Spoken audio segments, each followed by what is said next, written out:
My name is Carrie Burks. I am a 4th through 6th grade teacher at Foothills Montessori School in Henderson. And this is Bonnie Glasgow. And we met, actually, she's a parent at my school. And we met, I believe, out talking by the garden and learned that we had this really cool shared interest in children learning about nutrition, about children getting their hands in the soil and having a safe place to communicate at school, and a place where I can go out and teach virtually any subject. And our school goes all the way from pre-K, so we have very, very young 3-year-olds all the way up to 8th grade. So when we decided to start looking at our garden program, it turns out Bonnie was also on the PTO. I scored. So when we were looking at doing our build, which is about a year last summer in August, we did have a little bit of a school garden program, but we have really exploded with the help of Green Our Planet. And the question that always resonates with me is when the PTO said, how are you going to touch every child at this school? And I didn't know, but I knew it was possible. And so today we're going to talk a little bit about that. When Mr. Roberts was speaking this morning, the thing that really hit both of us is the multifunctional approach to your garden. And I think you'll see today that's the route we took. It wasn't something that we did decidedly. It just kind of happened that way, that we saw so many ways that our garden was becoming central to our school and our teaching.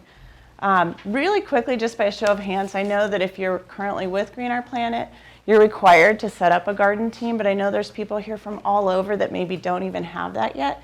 And I was just curious, how many people already have a garden team established? So a fair amount, but not everybody. So hopefully everybody here will be able to take a little bit from what we have to offer. What we found, there are 3 A's that we want to focus on. And one is attitude, and every session I've been to kind of touched on this. Your attitude, and it's your passion and your ability to generate enthusiasm is what's going to propel it from being, oh, that's a really neat little garden, to, wow, this is an amazing garden. It's central to the education of our children. Awareness. We're going to talk about raising awareness so that it's not just the children who are seeing this garden, it's the parents, it's the community. And then the other A is accessible, how to make your garden more accessible. And so Bonnie was going to touch a little bit on how we began to grow our team from the beginning. Good afternoon. Hi. How's everyone today? Great. Great. So I'm Bonnie. I have a 9-year-old son at the school. His name is Cooper. That's him right there. And really the way Carrie and I have kind of evolved this over time is she's the passion. She has amazing ideas. She knows everything that's going on in the school. And I have a business background. So if you have a parent at school that has a passion for gardening but maybe has a business background, from personal experience, I can say that is an amazing way to kind of evolve your garden team and your garden committee to start thinking about, as you said, think of it as a business. And so we've kind of layered fundraising so that the garden can be sustainable in the future with money coming in to fund all these amazing ideas that are generated at school. So that's kind of how Carrie and I work together. So these 4 things are what we've kind of done in the last year or so to create this this broader community and unity and really expand our garden team and our garden committee at school as we establish a shared vision. And really the goal and the vision is that this garden can touch every child in many different ways. But we've also thought, how can we go beyond the child and touch the families outside of the 4 walls of school, and bring the families into the community and into the garden, and then even beyond that, touch our community. So businesses, partners, people that are around the community and around the school.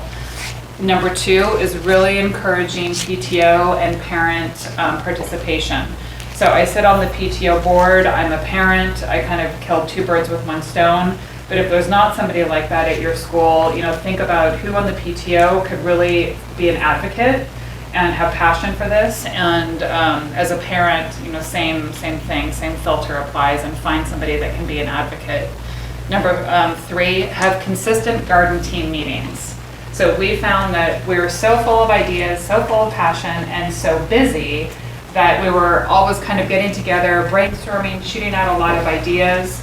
If we didn't meet consistently and have another follow-up meeting, say 30 days or 45 days later, all those ideas and all that passion would have dissipated.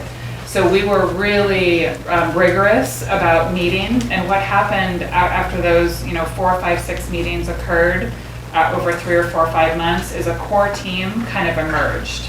And so now there's maybe 4 or 5 of us that we know we will get together every Friday, about once a month. And it's from that core team that we've been able to move the whole project forward. Number 4, develop a clear method of communication. So we communicate by Google Docs. Carrie set up kind of a mass file for us all to log into and share files that way, and that's been able to keep us all on track. Yep. All right, so as we said, the very first one is your attitude and generating enthusiasm. This is a cabbage looper, and so out of the strangest places, we can find lessons. This connected him to science. These two came up with a passion project, so that not only did they watch this guy turn into a moth and then release him, they did a whole research, and then they shared that with the class. And so our vision is that not only are the students getting very enthusiastic, they take that home. They're your number 1 marketing team. They're going to go home and say, Mom, you've really got to come in. You've got to check out this garden. All right, so I was looking at this as a little bit of an analogy. Just as a sapling needs nurturing and support, so does any new school garden program. And in order for any fruit tree to bear fruit, it's going to take you a minimum of 3 to 5 years. While we hope your school garden program will not take that long, we want to remind you that what you put into it is what you're going to get out of it, and that it's going to take some time. And that's okay. Again, it's going to take a little bit of time, and be patient and be kind to yourself. We kept thinking of all these ideas. We haven't done Look at, oh my gosh, look what we've done in the last year by working together. It's really important to take time to establish deep, healthy roots by creating the positive relationships within your community and your school. And so as you'll see, we have different events that we've done, and what we found that's creating the most success is really creating these healthy relationships with families, with children, and with community members. And again, it's only going to lead you to a strong foundation, and it's when you take that enthusiasm and it's scheduled regularly so that you can contain it and roll with it. So enthusiasm is contagious. It's your fertilizer. It sparks passion and taps ingenuity. Every idea on here came from a different teacher. It came from our students. It came from parents. These are all plastic bags, so we've turned them into kites. Someone learned how to crochet with it. We created thread. And so a lot of these ideas, this pillow is filled with plastic bags. And so our students were trying to find really unique ways to become inspired, but also help with the environment and have them be aware of what's going on. This is, again, it's this type of innovation. So we created bee houses this year. These actually will hang. The children did lessons in learning about the difference between solitary bees and social bees. We sold these at the farmer's market. We also continue to sell them at school, and we'll be doing so in the community. And the really cool thing about this project is we had a group of upper elementary students, and they were very excited about learning about bees. So I invited a woman from the Nevada Extension Office, and she came in and did a whole lesson on bees. So that's something all of you can do. She brought the materials. These are called tree cookies, and they're just slices of tree trunks. So there's a whole lesson that can go on about aging and trees. They learned about the bees, and then those students went to STEM nights for each grade level. And our 6th graders went to each one, so they worked with primary actually did a slightly different bee house that was a little safer than using drills. They got to take theirs home, and they were personalized with thumbprints that created bees on the outside of a toilet paper tube with little tubes for the bees to go in. This was for lower L, so 1st grade through middle school actually created the bee houses for us. So it became a uniting community event. My students also then went and created lessons for each grade level. So we had peer teaching going on. So they'd go to lower elementary, They created big scrolls that showed all the foods we wouldn't have if we didn't have bees and there was no pollination.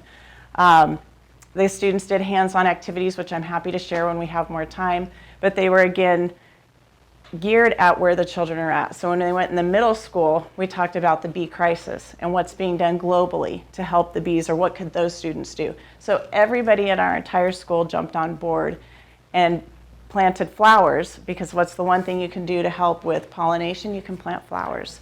And so every classroom got flowers. Everything that is going to grow, all those petals will be used for different reasons on different levels. So primary is going to use those to create pressed works for Mother's Day. Lower elementary is going to actually press the flowers to use for dyes that are going to create a project.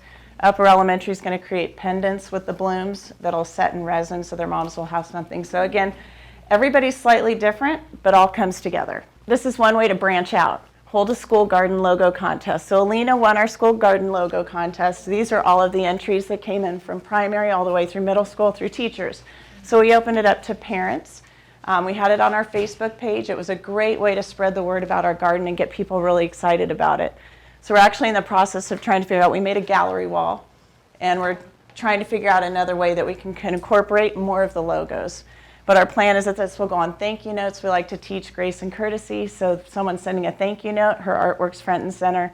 The kids all sign the card and get it out. It could be t-shirts, hats, you name it. So one thing we wanted to do was connect nutrition to the garden. And one way to do that was to have a plant-based potluck dinner at the home of one of our parents. So we came up with this idea. I hosted the first one. This happened just a couple of weeks ago. This is one of our teachers and her husband. We had about 15 people that attended. We opened the dinner invitation to everyone on the committee. So there were maybe 35, 40 people that were invited, all the way up from the principal of the school, including everybody that was on the committee. 15 came. Everyone brought a plant-based dish. And I don't think any of the items were from the garden itself, but Right. that could have been an option, as we could have harvested something and cooked with it. And it was a blast. We had such a good time. Really, the purpose of this, though, was bonding. So, you break bread with people and you feel like you just have a more special bond than if you've never had a meal with them or a glass of wine with them. So we sat around for 3 hours talking about the dishes that we brought, what the recipe meant to us, why we made this, and getting to know each other. And we left that dinner just as a more unified committee. And now we feel like we can conquer the world.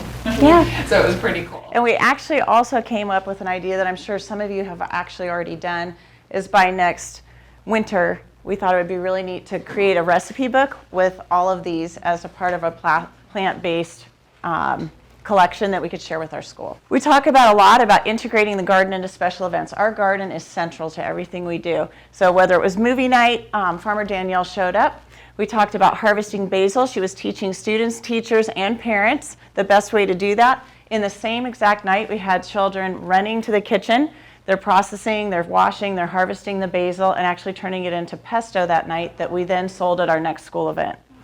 So it was neat, and they got to try it, they got to work with their families, and the movie screen was right here. So it was front and central. Anybody could come help out, or at least they smelled how amazing our garden was. So it's all sensory. Our fun run, we set up a bee booth. So that's where the bee houses continued.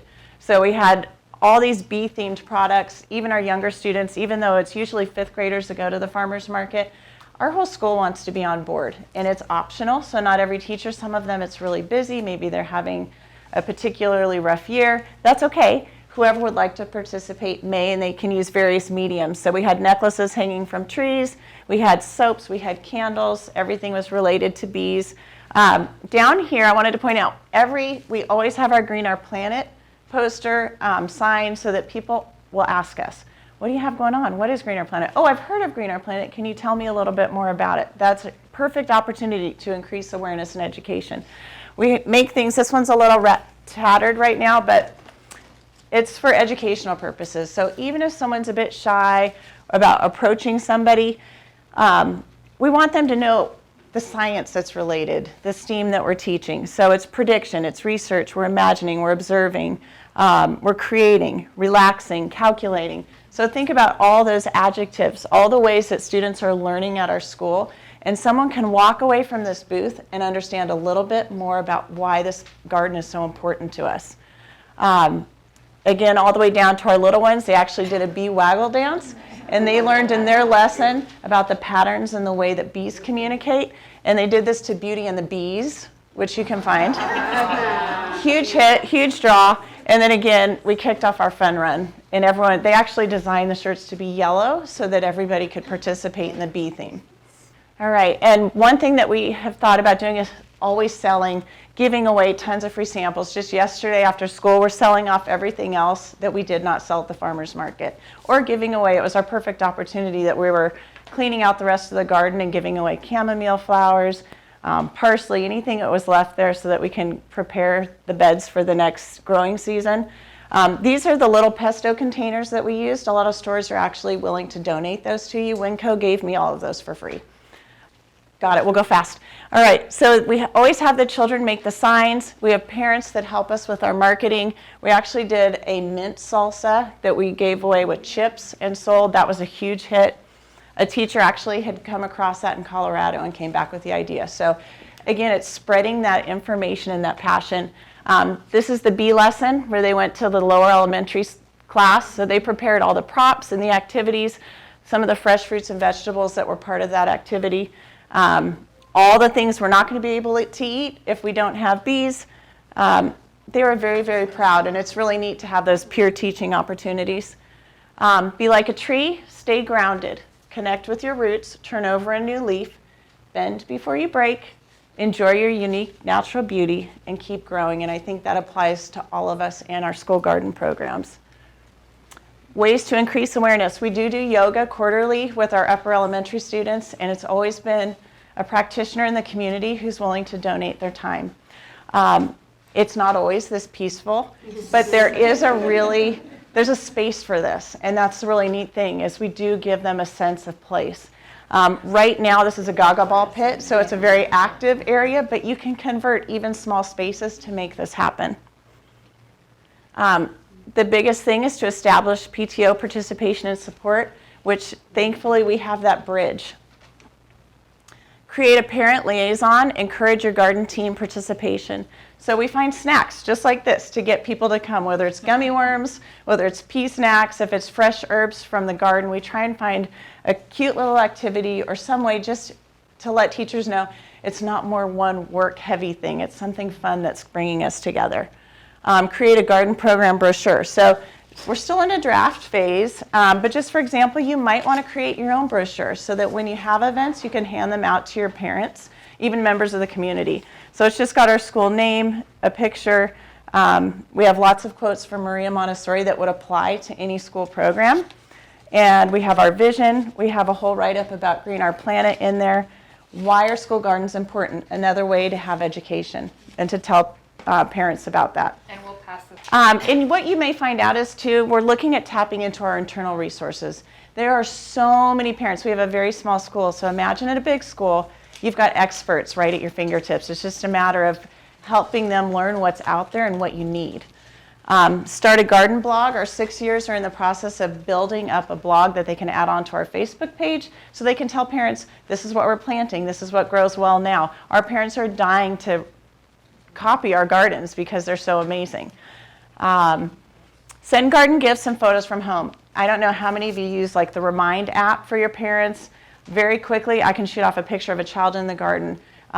Something about discovery. Look what we're learning today. We're measuring volume. Boom, boom, boom. They now know about the garden, and they are so filled with pride that their child's in the middle of what you're doing, that they're the focus of your time for that one moment. Make community connections. So as I said, there are so many connections, and I'm sure you're finding out here resources right at your fingertips. If you pick up a phone, I have made so many calls to nurseries. Roz Gibson has her own home garden that is actually approved by the Department of Agriculture. Every square inch of her house, behind her house in the front, she's actually created an awning off her garage.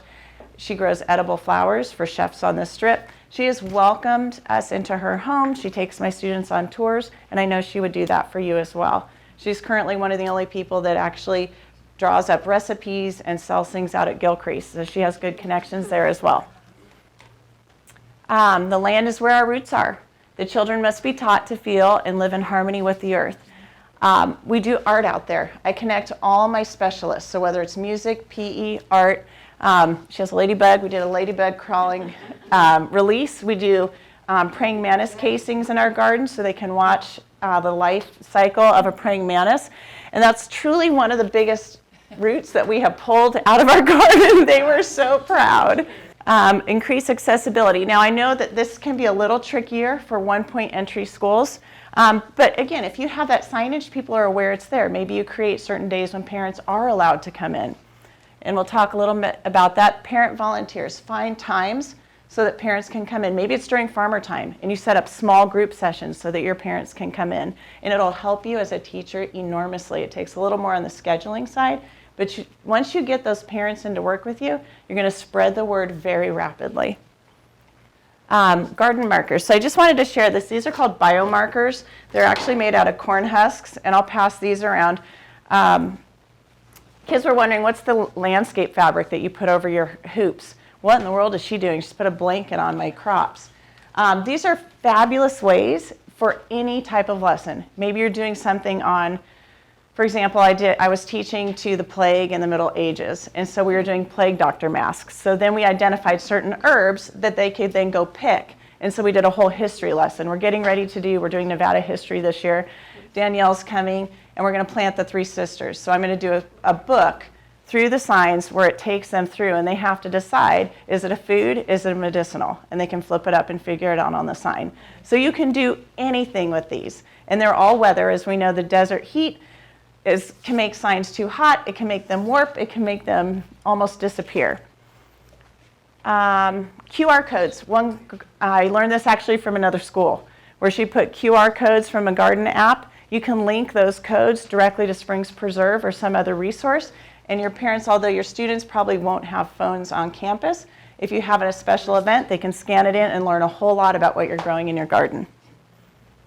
Outdoor learning kits. This is a project I'm working on with one of my art teachers, and creating kits so that we can share them with other schools as well as teachers. Maybe you don't have time to flip through the curriculum. You can very quickly go out, maybe it's a realtor box, pull it open and say, oh my gosh, botanical drawings. Let's go back through the history of classifying plants. Pull that out. You've got paper. The teacher can just sit down and do a lesson, or maybe it's a parent with a younger sibling. Can just come in, feel comfortable in your garden, and start teaching a lesson or drawing a picture. Maybe have drop-in garden time where parents are approved to come in with their child, or maybe it's during birthday lunches or something. So try and be creative in how you think of how you could maybe bring parents in. And again, have school events in the garden. Maybe it's an art show. I met a teacher last night getting her nails done. She said, I have an art show for 1,300 students. If I had a garden, that would be the perfect place to do it. And finally, to plant a garden is to believe in tomorrow. I truly believe this with every ounce of my being, and it will unite your school community today. I can guarantee it.